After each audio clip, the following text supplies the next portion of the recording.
when I shop for horrors. Bop, shabop, never stop the terror. Call the cops, little shop of horrors. Oh, oh, oh, oh, oh, oh. Yeah, that was poorly done by us. Welcome back to Rachel's Never Seen. I'm Drew. I'm Rachel. Hey, we got it this time. Yes, and continuing through Musical March, we watched the 1986 classic. I absolutely love this film. Grew up watching it. It's called Little Shop of Horrors. Musical's based on the off-Broadway, which is the way over there on the side of New York with very small theaters. It's an off-Broadway show written by Alan Menken and Howard Ashman, whom all you Disney fans will know are the gentlemen who wrote the music and lyrics for The Little Mermaid, Beauty and the Beast, and That's Aladdin. Said it would come back to play. That's funny. Yep. Because the song at the end, we just watched the alternate ending. Yes. You showed me that. We'll get to that in a bit. But there's a part about the song in the end. It sounds like Somewhere That's Green. Somewhere That's Green. Part of the world. Yeah, especially the reprise of Somewhere That's Green that Audrey sings in the alternate ending does sound very much like the same melody of Part of Your World. Yep, this show was, like I said, it was off Broadway. Ellen Greene is the only original cast member She's Audrey? Who played Audrey. Okay. She was the original Audrey in that show. And it is a fun show. It's a fun movie. It holds to its B-movie roots because it's based on a 1960 bad Roger Corman movie. Roots. You see what I did there? I did. Yeah, because I didn't do it on purpose, but yeah. I liked it. Yeah. It's based, on a very bad, 1960 Roger Corman movie that actually was the first film that Jack Nicholson was ever in. Oh, really? Yes. Wow. He actually played the role that Bill Murray played in this as the sadistic patient. Interesting. Yeah. Okay. So if you hear that scratching and stuff, that's our own little Audrey II back there. Ripley, who's just not happy we're in her space again. Sorry, Rips. Sorry, babe. So, so let's get into it. The 1986 musical, Little Shop of Horrors. Little Shop of Horrors. Directed by Frank Oz, by the way. Frank Oz, best known as Jim Henson's. No. It's a good try, though. I thought so. No, he's best known as Jim Henson's right-hand man. He was one of the original Muppeteers. He's the voice of Fozzie, Miss Piggy, Yoda from Star Wars. Wow, really? Yeah, that's who he is. Oops. I guess starting off, I was like, why did I know Audrey would talk like that with the high squeaky voice? High squeaky voice. And yeah.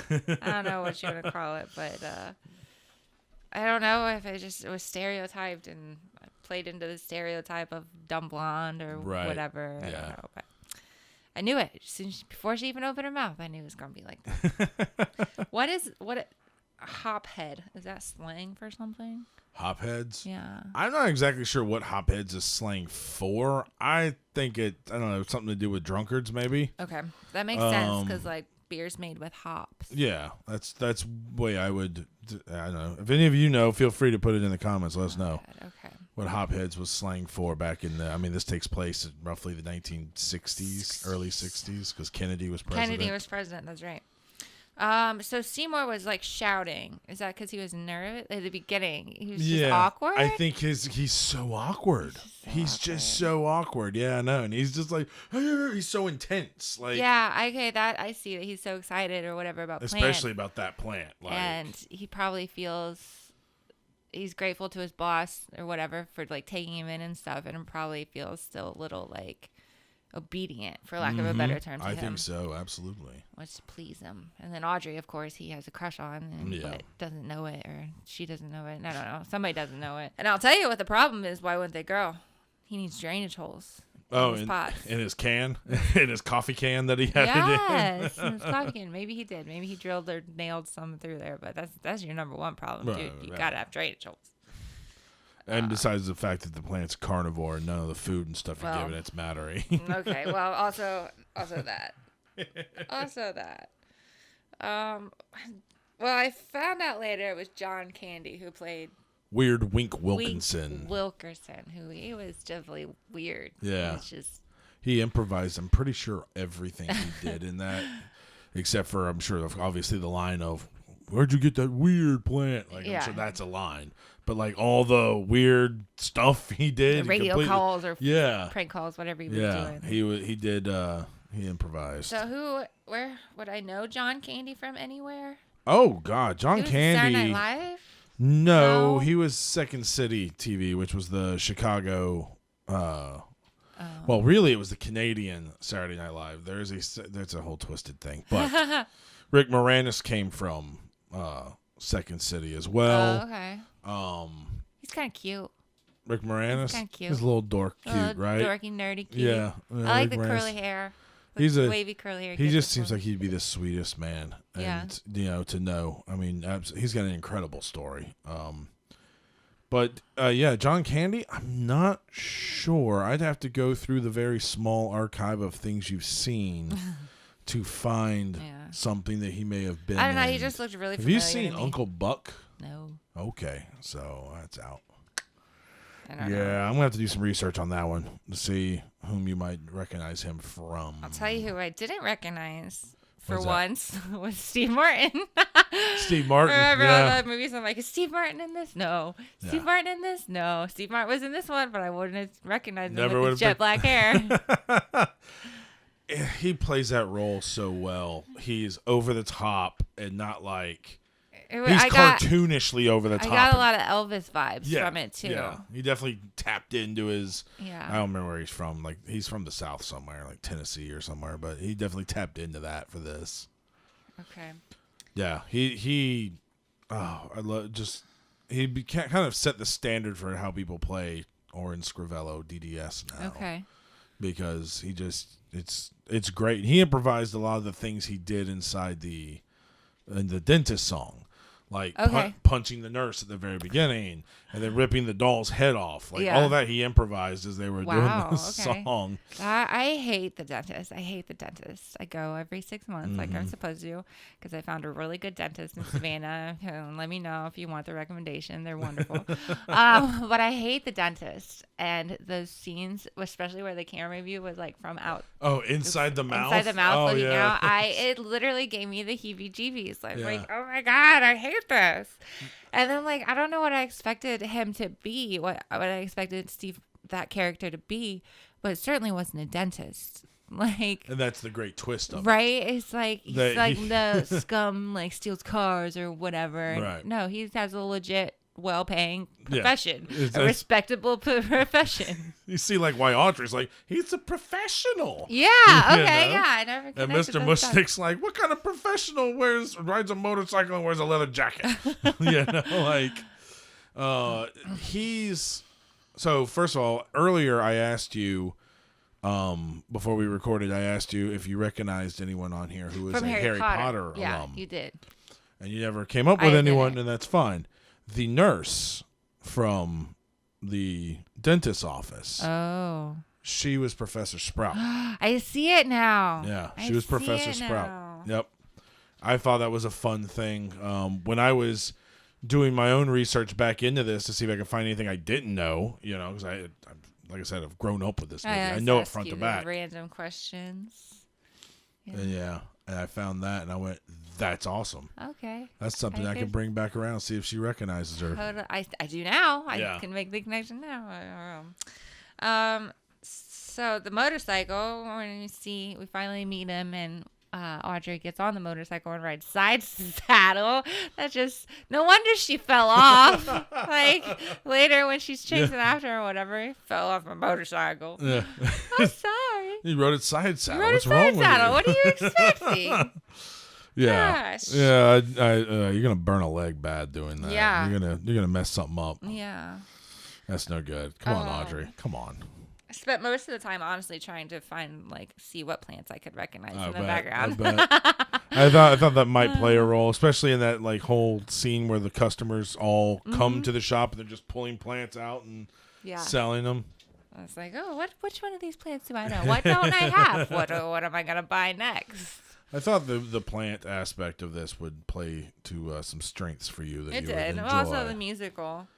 Yeah. Well, the music's really good. I'm just saying, so far the musicals have kept my interest. I think a big part of that is because there's songs interspersed throughout, and I'm much better at paying attention to music than I am dialogue. The music's really good. It has that 1950s flair to it, you know, and I like the doo-wop girls, whatever you want to call them. They're great. They call them the Greek chorus because that's essentially what they are. They're the muses.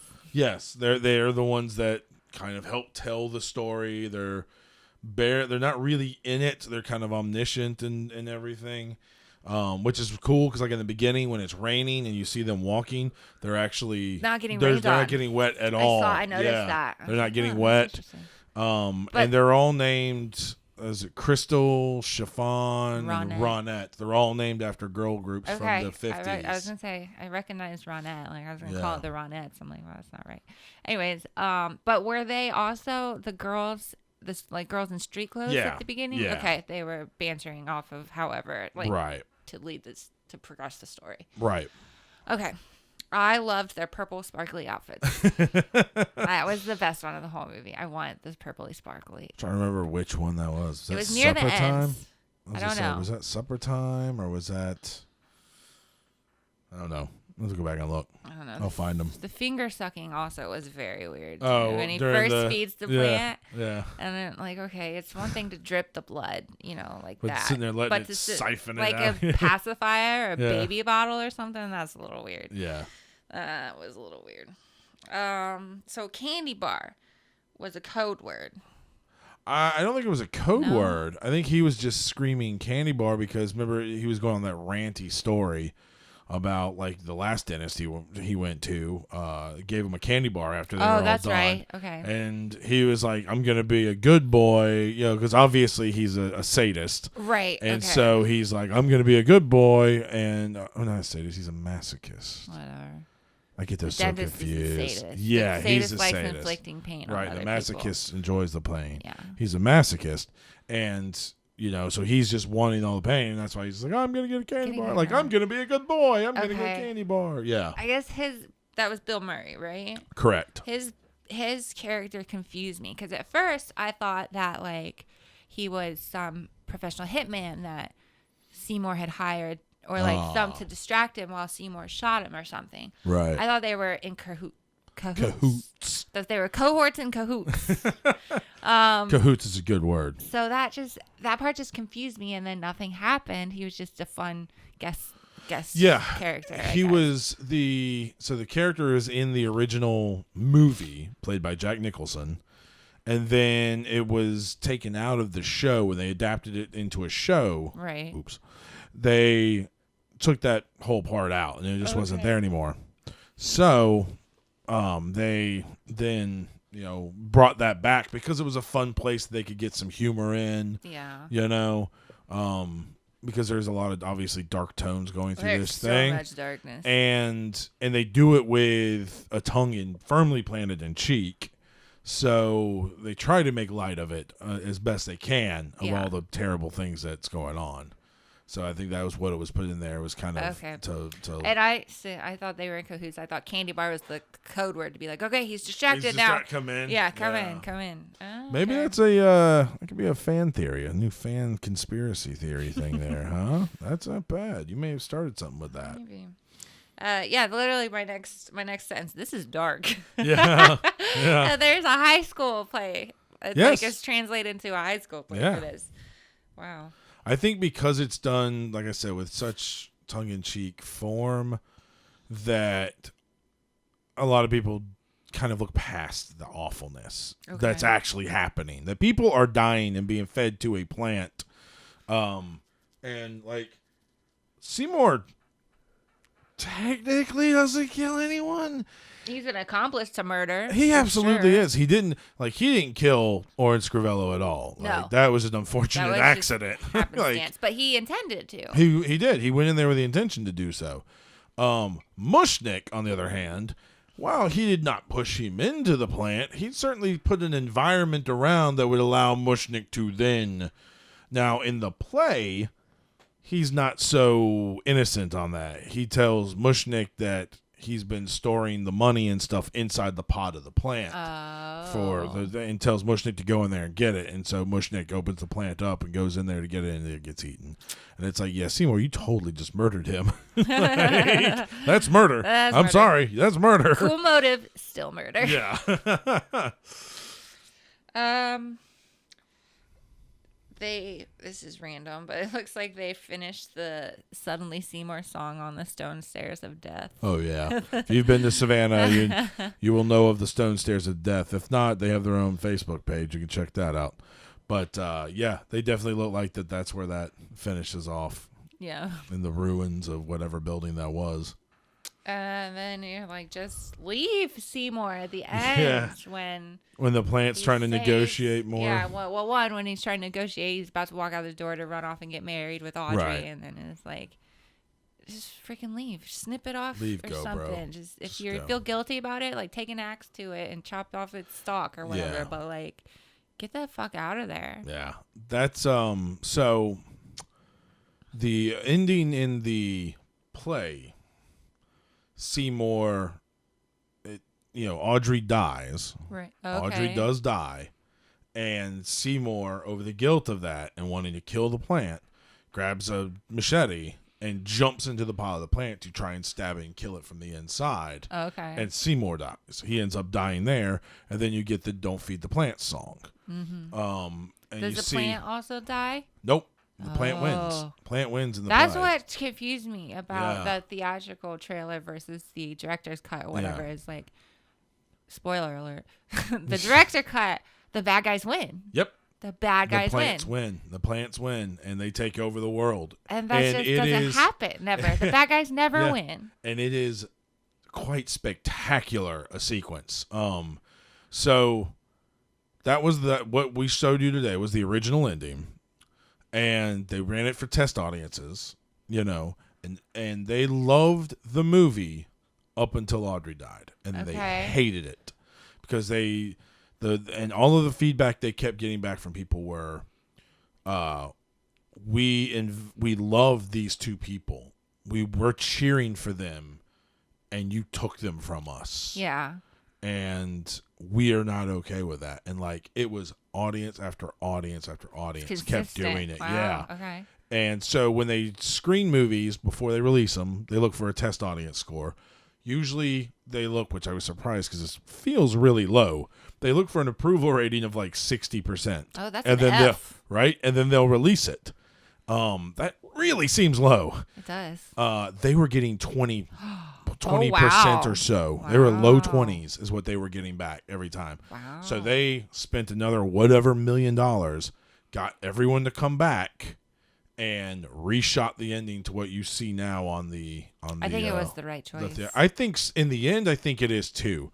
The sad part is all of that stuff you saw in the original cut was weeks and weeks and weeks of work. Oh my gosh, all of its you're miniatures. Right. All of its miniatures. There's no computer effects then. These are puppets, machines, miniatures, extras, all this.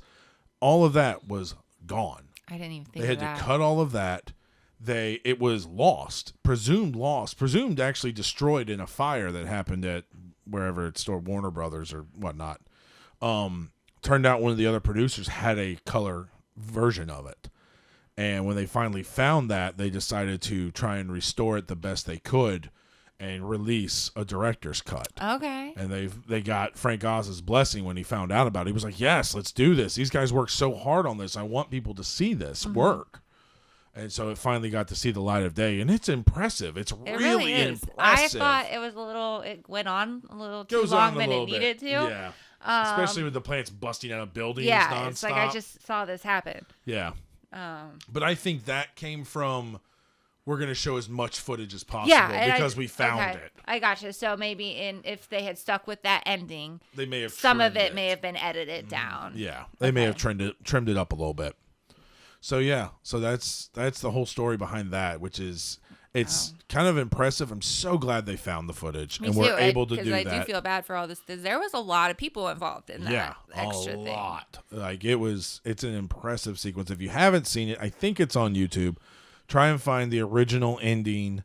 If not, it's definitely on the Blu-ray for Little Shop of Horrors. Check it out. It's really cool. It's worth your time. It's a very, very fun sequence. One thing that I always have loved about this movie was the plant. The fact that it's a giant puppet. Oh, yeah. Like, there's no CGI. There's no even animation. There's no any kind of optical effect in it. Really? It is like when it opens its mouth, you're seeing physical puppet, whatever. Oh. Everything in there was like life-size real. Yeah. So when the plant was in its biggest form, it couldn't move fast. Obviously, It's heavy, it's huge. Yeah. So they discovered that if they moved the plant at half speed, basically, and then Rick Moranis had to act like that. Oh my goodness! And then they would shoot it at 12 or 16 frames instead of 24, and then when they played it back at regular speed, it moved at regular speed, and they were able to do that. So like all of that, almost second half of this movie, anything involving the plant moving, like talking and stuff, all was at half speed. Wow, that's wild. That's crazy. Imagine, I mean, I don't know, I could be wrong, but doing the puppet thing might not be terribly difficult, but I have to imagine like acting. Mm-hmm. I don't know why I'm doing a robot, but like acting opposite of that and having to still do it at half speed, that would be tough. I think it'd be real tough. I think it'd be really, really a tough sell. And he had to still make that like your movements look like they're happening fluid. In real time. Yes, correct. Fluid. Yeah. And like there's great behind the scenes footage on the DVD of them doing this, and they're having to do the playback of the music and stuff for the lip sync. They're having to do that at half speed. So you have like Rick Moranis sitting there, because he's singing a duet with this, puppet, and he has to sing it at that speed. That's crazy. It's crazy. It's so cool. I admire those kinds of effects so much. Like it is a lost, well, it's not lost, but it is a dying art form for some time. It's becoming obsolete because it's cheaper. Now. Yeah. It's cheaper to do it via computers. When they inevitably remake this, and they will inevitably remake it, it will be a CG plant. That's all there is to it. So there will be, I don't have to direct compare actors at all. That doesn't matter. But there will be direct comparing with that physical plant and the CG plant. It's kind of sad of course CG is great because it's cost saving and more time efficient maybe. Yeah. But it's kind of sad that that's becoming a dying art, like you said. I know we've watched the Face Off show before, and like even that, I feel like people aren't doing that as much anymore either because it's a lot easier just to put them in green clothing or whatever and draw it in around them. Absolutely. Yeah. I like I said, I've loved this movie. I cracked up that we used to watch it when I was a kid, like single digits as a kid. We watched this all the time, and like my folks were cool with it, and it's so funny because I go back and watch it as an adult. I'm like, what were you doing? This is a little dark and a little twisted for a kid to be watching, but we clearly didn't care. We loved it. Yeah. So, yeah, Little Shop of Horrors. It's got a whole bunch of little nuances all through it. It's pretty cool. It's mind-blowing to me that it translates into a junior school play. Yeah. They put it on my freshman year in my high school. They put it on in my high school, and I just wanted to say something real quick. I think Seymour was played by one of my friends, Mark Gilfillan, and he's passed away in a car accident. So I just want to say that sweet. He's still remembered. That's good. Myself. That's sweet, baby. All right. Now to the rating.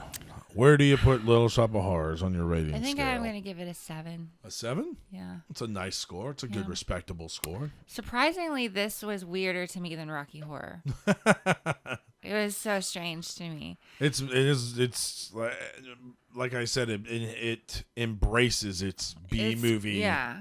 Even the acting gets a little bit into there. The fact that everything is a set, like that whole street and everything was a set. Oh, That was yeah? all inside one big soundstage. It's crazy, yeah. Like, but it had a feel to it like that. It made it feel different. I felt like I was on when we went to Universal Studios in Orlando. It felt like a lot like that. Like on a back lot or something. Yeah. Yeah. Well, very cool. Well, I'm glad you enjoyed it. Maybe you'll be thumping around listening to that soundtrack here soon now. I've been singing it in my head the past day or so. Well, you told me it was full of earworms, and boy, it is. It is. Mostly the Little Shop. Yeah. Excuse me. The title song. Horrors, The title song's a hell of a hook. Like, it's in you when you can't get rid of it. All right, well, that wraps this one up. Next week is going to be an interesting one because it's the non-typical musical, Oh Brother, Where Art Thou? That's what we've got lined up for next week. The Coen Brothers movie from 2000, so we'll see how that one plays out for you. It's a different kind of musical. We'll see. We'll see. Stay tuned. Absolutely. See you next week, guys.